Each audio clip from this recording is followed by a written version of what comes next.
Hey guys, welcome to a brand new series on the channel. It is going to be a FIFA 16 Road to Glory series, and it is going to be with Derby County just to kick off this year's FIFA. Really don't know how difficult it is going to be to collect coins and build up the teams you want to build. Like in the past, I've done Chelsea and a few other teams. Arsenal didn't really do too well with that Arsenal one because the account got hacked. So if we do Derby, I doubt anyone's going to be that bothered to hack the account. So we're just changing the team name now to Demolition Derby, as it is the name of this series. I think it's a nice little cool play on words for the series. It's like us demolishing all the players and getting them into the team, if you understand that metaphor. But anyway, changing the club name, and this account is actually like 2 years old, so it's got some of the packs from the web out. So when the game did start up, obviously I opened those packs and didn't really think I was going to do a Road to Glory, but then I thought, why not? Let's do one with Derby. It'll be a nice and easy one. It'll only last maybe 20 episodes, I'm not too sure, but on the basis that the players aren't exactly the most difficult thing in the world to get. There's no challenge in buying these players. I think we'll do it on the win, loss and draw technique. So if I lose a game, I get 1 player. If I draw a game, I get 2 players. And if I win the game, I get 3. If you want me to change the rules, then leave a comment down below. I'm always up for your guys' suggestions. Just looking through the club and looking at the players we did get from those starter packs, there are some decent ones in there. Obviously Darmy, and I think he goes for about 8k. So we've got plenty of coins, there's no real issue there, and it's kind of like a normal Road to Glory anyway. Like, if I was doing this Road to Glory series, I'd have that 10k, there's no worries there. But here is the Demolition Derby checklist. I think it's a really nice checklist, and obviously we've got that gold column now, that's really nice to see. But there's only 1 player in it, so that's a little bit disappointing. But anyway, going into the kits and badges now, and it's kind of crazy how expensive they are, and why people are price fixing them. It's really, really frustrating. I know it's one of the best badges on the game, obviously, but I picked it up in the end for about 400 coins, which is not bad, to be fairly honest. Then we put some bids on for the kits, the home, the away, and the third.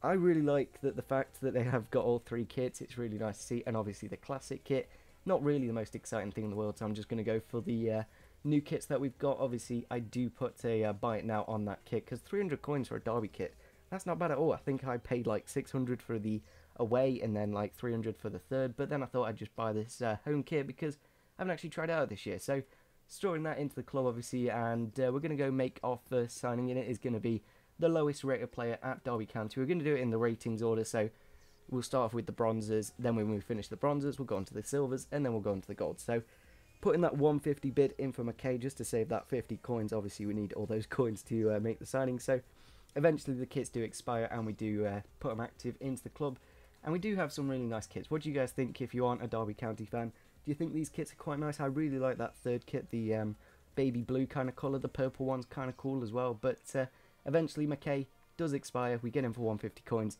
Not really too surprised why nobody else put a bid in him for him when he's got like 50 in every stat. It's not exactly the best thing in the world, so we're going to tick him off the checklist, getting that first tick and crossing him off, obviously. So I can't wait to try out some of the higher rated silvers. Obviously there's a few golds like Alafia Santos. He's a Brazilian with like 90 pace.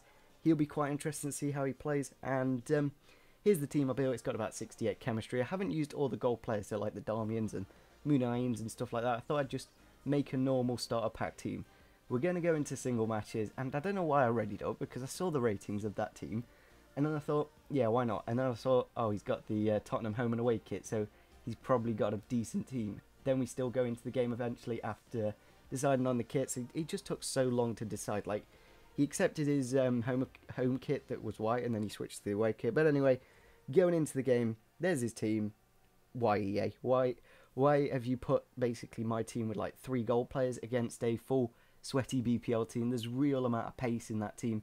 Mane, obviously Townsend. There's some really nice silvers in there that have been upgraded to gold this year. So eventually we go into the game, and in the 45th minute of the match here, Sacco bringing the ball into the box, Sadio Mane hitting the shot into the top of the net to make it 1-0. Not exactly much we could really do in this game, and especially when it was lagging. As you can see, there was a lot of lag, and when you're playing against pacey players, it's kind of difficult to like judge the tackles and all that stuff.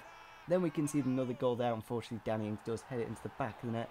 Not exactly the best of starts to this series, but I thought I'd just get that game quickly over and done with, because at the start it's going to be really difficult. Obviously we've got like nothing, and a 49 rated goalkeeper, not going to be the easiest. Then we make another signing here, is going to be Jamie Hansen. As we lost the game, we're only going to make 1 signing, and I think on that rate I'm not going to win that many games. That's the thing with this series. You're not going to win a lot of games when you're playing single matches and you're basically only signing bronze players for the first 10 players. So Jamie Hansen going into that right midfield position.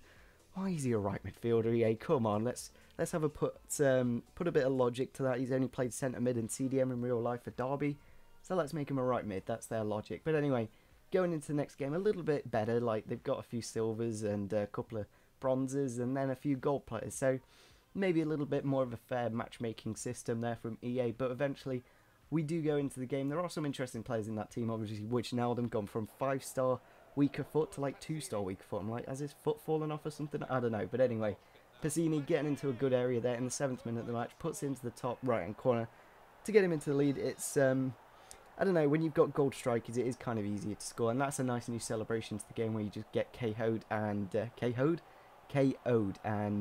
go down, and it's nice. So we eventually do go on the attack there in the 35th minute of the match, and it is Hennings with the first goal. He is a championship striker for Burnley, so he's kind of useful for chemistry reasons, obviously getting links to some of the Derby County players. And then apparently that's a penalty. You'll quickly see the replay here. The amount of penalties that you do give away this year is kind of crazy. Like, watch this here.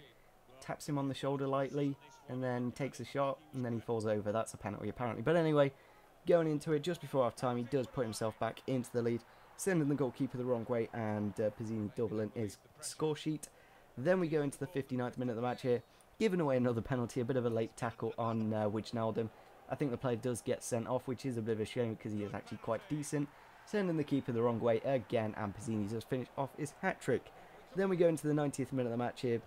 Stamina, not exactly the best thing in the world, and when I've got a 49 rated keeper, anything you really hit at him, he's not really going to save. So, a little bit disappointing to lose that game, and we are actually going to end off the episode after this game. We're going to make one more signing, obviously losing that game.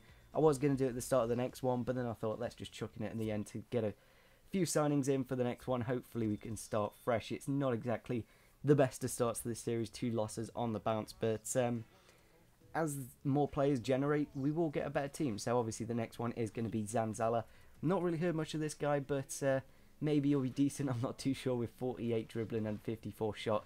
Not going to be the most exciting players in the world, but we are going to end off this episode. If we could smash over 40 likes for the first episode, leave your comments down below on what you think. We are going to tick him off the checklist, obviously, and yeah, I definitely want to know what you guys think about this series. Do I need to change the rules, whatever, and yeah, smash the like button, subscribe if you're new to the channel, and see you soon. Bye.